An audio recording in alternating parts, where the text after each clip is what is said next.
아프니까 살아있다. 네. 아프니까 죽으면 아프지도 않습니다. 네네. 그러니까 살아있다, 살려줘 하는 그런 신호가 아마 아프다는 표현이 아닐까 싶은데 원래 1999년 전까지는 통증은 반드시 어떤 질병이 있어서 아프다 이렇게 이제 배웠다가 99년 이후로는 아, 만성 통증은 따로 병이구나. 그러니까 병으로 분리가 된 거예요. 그러니까 아픈 건 병이에요. 그러면 그 병에 대해서 또 두 가지 종류가 있습니다. 자, 한번 펼쳐주세요. 자, 통증에 대해서 한번 말씀드리겠는데, 자, 다음이요. 자, 첫 번째 통증은 맞아서 아픈 거. 두 번째는 맞을까봐 아픈 거. 저거 더 아파. 네, 사실 이 부부관계나 고부관계에 있어서의 통증은 2번이 사실 더 맞아요. 네, 직접적으로 때리는 분은 없잖아요. 그러니까 맞아서 아픈 거는 가해자가 확실해요. 누가 때렸는지. 맞아요. 예, 그리고 가끔 일어나는 일이고, 그리고 아파도 딱 한 동네가 아픈 거예요. 아픈 데가 확실하니까. 맞은 데만. 네, 근데 맞을까봐 아프다는 면역 질환이에요. 류마티즘이라고 하는 게 바로 맞을까봐 걱정돼서 내가 만들어내는 물질이 계속 통증을 유발시키는 거죠. 그래서 피해자만 확실해요. 나니까. 슬프다. 가해자가 누군지를 몰라요. 남편이 아닌 거네. 그렇죠. 일단은 남편이 이제 면죄부가 있죠. 벗어났죠. 그리고 늘 아픕니다. 그리고 바로 오늘의 주제, 온 동네가 아프다가 이거죠. 데가 없어. 그렇죠. 네. 종합병원이네. 그렇죠. 그래서 치료는 생각을 피해야 된다가 치료가 되겠죠. 생각에서 만들어내는 물질들이 통증을 만들어내니까. 그래서 이 두 가지 통증이에요. 그런데 면역도 두 가지가 있는데 제가 오늘 처음으로 공개하는 면역법이에요. 보통은 제가 그동안 많이 알렸던 게 속면역, 장에 좋은 균이 있어야 되고 하는 우리가 그 소화되는 면역을 알렸는데 오늘 하나 더 말씀드리는 거는 속면역은 위장 음식에 있고 식습관에 있지만 신경면역은 등에 있거든요, 등. 네. 신기하죠? 네. 바로 자율신경계, 그리고 근육이나 운동요법이 바로 치료의 해법입니다. 그래서 제가 소품을 많이 준비했는데 한번 설명드려 보겠습니다. 이 귀여운 애가 여기가 머리고, 네, 여기가 몸통입니다. 네, 그리고 허리 쪽도 될 수 있겠죠. 근데 여기 앞에 달려 있는 게 뭐냐 하면 바로 우리 몸의 장기들이에요. 근데 이 장기들은 누구한테 신호를 받느냐 하면 등에 있는 척수신경이라는 애가 너 눈 떠라, 혀 움직여라, 위 움직여라, 장 움직여라 하는데 우리는 스트레스를 어디로 받냐? 등으로 받습니다. 그래서 이 신경 주변에 있는 근육들이 굳어버려요. 굳으면 어떤 일이 생기냐면 이 굳어서 원래 지배해야 되는 이 장기들한테 신호를 중단시켜버려요. 그래서 눈이 마르고 눈이 침침하고 입이 마르고 위가 안 움직이고 장이 안 움직여요. 근데 이 경우는 아까 처음 말씀드렸던 통증 중에 2번에 해당하는 거죠. 맞을까봐 아프다를 하면 계속해서 등이 굳어요. 그래서 어른들이 계속해서 나이가 드실 때 제일 안 돼 보이는 거는 등이 굽는 거예요. 그러니까 등을 편 어른들은 건강한 사람이에요. 왜냐하면 이 신경이 다 제대로 가고 있기 때문이거든요. 근데 아무리 약을 먹어도 소화가 안 되는 이유는 등을 폈으면 될 일인데 뒤에 있는 근육들이 이 신경을 다 잡고 있어요. 그래서 이런 경우 있죠. 소화가 너무 안 되는데 누가 등을 좀 쓰다듬어주면 갑자기 소화가 되잖아요. 시합을 막 등 이렇게 하는데요. 그렇죠. 그 손 때문인 것도 있지만 결국은 맞습니다. 네, 바로 이 신경을 풀었기 때문이거든요. 여기서 한 가지 말씀드리고 싶은 게 있는데 부부간이나 고부간을 잠깐 생각해 보시면 등 쓰다듬는 경우가 진짜 잘 없거든요. 근데 정말 오늘 이후로는 등이 얼마나 중요하다는 걸 좀 기억하셨으면 좋겠고 이게 이제 줄인데요. 이렇게 가벼운 매듭을 이렇게 하면 혼자 풀 수 있잖아요. 네, 그렇죠. 예. 근데 이제 아주 센 매듭이 되어 있으면 이거 혼자 못 풀죠. 그래서 이 매듭을 풀려고 누군가가 필요할 때 보통 우리가 아프다라는 신호를 보내서 그분한테 도움을 요청하는 거예요. 그러니까 너 혼자 풀어 이렇게 돼버리니까 우리가 섭섭하다고 하는 거고 우리가 근육이 뭉쳤다는 말은 뭐냐면 이 매듭 쳐져 있다는 얘기죠. 그러면 여기 부분은 피가 안 통하고 신경이 안 지나가요. 그래서 거기 산소가 안 가면 아픈 거예요. 근데 등에 있는 근육만 산소가 안 가느냐? 아까 보여드렸던 것처럼 거기에 지배되는 그 근육이 담당하고 있는 그 신경을 잡아버리면 각자의 신경들이 안 움직여요. 그래서 제 환자 중에도 네, 제가 맞습니다. 다리에 마비가 있는 게 지금 말씀하신 것처럼 그런 것 같아요. 네, 맞습니다. 그래서 제 환자 중에도 암 환자분이신데 다 토하고 암 환자분들이 이제 그게 없어요. 식욕이 없으세요. 그러니까 식욕 촉진제를 먹어도 안 되는데 등에다가 몇 군데를 잘 치료만 하니까 그날 바로 음식을 먹을 수 있어요. 네, 그래서 여러분들이 저는 중환자실에서 환자를 많이 보는데 살아남는 사람은 누구냐 하면 가족이 계속 등을 쓰다듬고 다리를 주무르는 사람들은 살아남아요. 근데 와서 얼굴 보고 확인만 하고 가면은 안 살아남아요.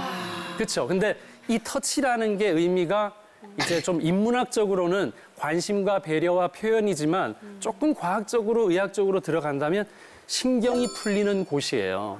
네, 그래서 등 두드려준다, 등목한다, 모든 것들이 등에 의미가 있다는 거 오늘 좀 알려드리고 싶었습니다. 자, 그래서 제가 이제 그림으로, 전 그림 그리는 거 좋아하니까 앞에서 음식이 들어가서 입을 통해서 항문으로 나오는 사이에 벌어진 일이 질병이에요. 어찌됐건 그 사이에 일어난 일이에요. 자, 그거는 입이 들어온 거고 음식이 들어온 거고 입으로 스트레스는 뒤로 들어온다고 제가 말씀드렸죠. 그러니까 뒤 공격을 우리가 잘 인지하지 못하기 때문에 나도 모르는 억울한 병들이 생기는 게 대부분 면역 질환이에요. 이유를 알 수 없다라고 얘기하는 대부분이 면역 질환인데 저기 보시면 대뇌가 있는데 사실 우리 대뇌를 쓰는 경우는 10% 이하고요. 정보를 대부분은 하던 대로 하는 거죠. 제가 지금 이렇게 했다면 제가 평소 했던 일이지 대뇌 보고 뭐 오른쪽 30도 각도로 던져라 이렇게 지금 하지 않고 있죠. 이 습관은 어디에서 형성되냐면 척수신경에서 형성이 돼요. 그래서 척수신경이 자율신경계가 될 수밖에 없는 게 하던 대로 하는 거예요. 숨 3번 쉬는 사람, 4번 쉬는 사람, 각자의 기억을 여기다 저장하기 때문에 거기다가 스트레스를 받으면 근육을 꽉 뭉쳐서 그래서 여러분들이 꼭 우리 시어머님과 어머님과 남편, 부인에게 해줄 일은 등을 풀어줘야 돼요. 반드시 등을 풀어주면 해결될 수 있습니다. 자, 다음 보십시오. 그래서 예를 들어서 그 입으로 들어오는 속면역을 좋아지게 만들어 주시려면 적어도 누룽지 정도는 사시거나 또 만드셔서 어머님 이 누룽지가 탄수화물 소화에 그렇게 좋답니다. 소화 안 되면 끝이거든요. 그래서 우리가 엿기름, 조청, 식혜 같은 것들을 우리가 왜 식사 끝에 누가 줍니까? 그 탄수화물 분해 효소가 있어서 그렇거든요. 그러니까 옛날에는 침이 있어서 분해를 할 수 있었지만 침은 갈수록 말라가고 있잖아요. 그러면 탄수화물은 똑같이 먹었는데 분해를 못하면 우리 몸에서는 또 돌아다닐 수밖에 없어요. 탄수화물은 침에서만 소화하지 위는 단백질 소화하는 곳이에요. 고기는 소화가 돼도 빵은 소화가 안 된다고요. 빨리 넘기면. 네, 그러면 위에 오래 머물면 어떤 일이 생기느냐. 위는 계속 움직여서 얘를 조각 내려고 많이 움직이다가 지친 거를 우리는 경련이라고 얘기해요. 그래서 위경련이 생기고 경련돼서 도저히 못 쪼개고 있으면 어떤 일이 생기느냐. 드디어 역류하는 거예요. 아래로 내려가지 못하기 때문에 역류되니까 그게 식도 쪽으로 역류돼서 역류성 식도염 같은 게 될 수 있거든요. 이런 얘기를 가지고 누룽지를 드리면 이 누룽지가 아무리 뭐 얼마 하지 않는다고 하더라도 그 가치를 인정을 받을 수 있으니까 아 고맙다라고 얘기할 수 있죠. 근데 일반 미가 4,000원이고 현미가 6,000원 정도 하니까 그건 알아서 좀 사서 드시면 돼요. 양은 얼마나 여기서 파시는 거예요? 양은 명암 크기 정도 한 조각을 식사 때마다 먹으면 왜냐하면 식사 때마다 탄수화물을 먹을 거니까 그럼 그 분해하는 거는 오직 침밖에 없는데 침이 잘 안 나오시거나 빨리 먹거나 이렇게 먹어요? 끓여 먹는 거 아니에요? 끓여 먹는 게 이렇게 아니고. 드시는 게 좋은데 치아가 안 좋으신 분은 따뜻한 물이 있으면 거기 풀어서라도 드시면 되고 이가 좋으신 분들은 씹어서 드시면은 또 이것도 뭐 치매 예방에도 좋고 아침마다 끓여 먹거든요. 네, 끓여 먹는 거 좋습니다. 아니 저는 이제 이걸 왜 정했냐면 우리나라 사람들 특히 갖고 다녀라 그러면 한 달 이상 하실 분이 거의 없어요. 그러니까 조각은 갖고 다닐 수 있다. 휴대할 수 있으니까. 아니 근데 누룽지도 탄수화물 아니에요? 아, 그렇죠. 예, 그런데 밥이 누룽지가 되는 순간 밥을 분해할 수 있는 물질들이 누룽지에서 만들어져요. 아, 그러면 식혜 밥 아니에요? 식혜가 되면 화학 반응이 일어나서 탄수화물 분해 효소가 생기는 거예요. 식혜도 조청도 마찬가지죠. 엿기름도 똑같죠. 지혜로웠던 게 꼭 남자들, 어른들을 꼭 식사한 다음에 귀한 아들이나 남편을 꼭 누룽밥을 세 숟갈 들게 했어요. 우리 시어머니가. 그래서 우리 남편은 건강하시게. 아침마다 아침마다 누룽밥을 먹어요. 그래서. 아, 네네. 그래서 대부분의 사람들은 야 밥도 먹어서 배부른데 또 먹냐 근데 그게 아니라 소화제로 먹는 아, 거예요. 맞습니다. 근데 정확한 그건 얘기입니다. 소화제로 먹는 건 지금 알았어요. 네네네. 그래서 뭐 많은 사람들이 누룽지 좋은 거 알고 누룽지 먹어본 사람은 있지만 끼니 때마다 먹어본 사람은 없잖아요. 그러니까 치료라는 거는 우리가 재발견이에요. 아, 이런 의미가 있구나 하면 가치가 커지지만 누룽지 별거 아니잖아요. 암 치료제는 아니죠. 하지만 암 환자 소화도 돼야 되죠. 기본을 해야 되잖아요. 그러니까 기본에 있어서는 굉장히 중요한 게 누룽지 튀겨서 설탕 뿌린 건 안 되나요? 안 돼요. 네, 그건 다음 생에 드시도록. 네. 자, 다음 주십시오. 네. 그치, 맛있거든. 자, 오늘 이창훈 씨 계시는데 뇌와 술과 스트레스에 대해서 얘기하겠습니다. 자, 다음. 굉장히 궁금해하시던데요. 자, 뇌는 3가지 구조로 되어 있습니다. 저는 이걸 다른 말로 표현하겠습니다. 뇌는 3단 변심 로봇이라고 얘기하겠습니다.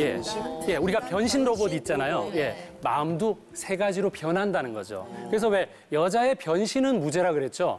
남자의 변심도 이제 무죄입니다. 제가 왜 무죄가 되는지 알려드리도록 하겠습니다.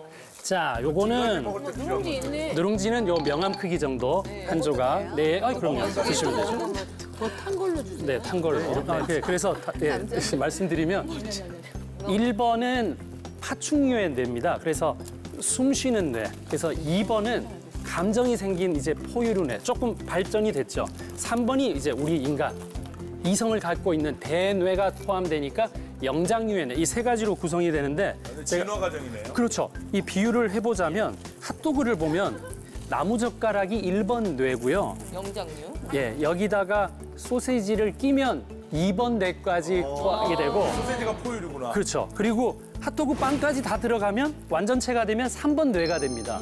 근데 문제는 뭐냐면 술을 먹으면 2번, 3번 뇌를 쓰지 않거든요. 그냥 파충류 뇌만 쓰고 있어요. 그래서 그 말이 안 되는 게 왜 집에 자꾸 술 먹고 늦게 들어오면 우리 부인들이 그 남편한테 이 인간아 그러는데 그때 인간이 아니거든요. 예. 파충류 씨, 그때는 좀 말을 좀 삼가해 주시는 게 아주.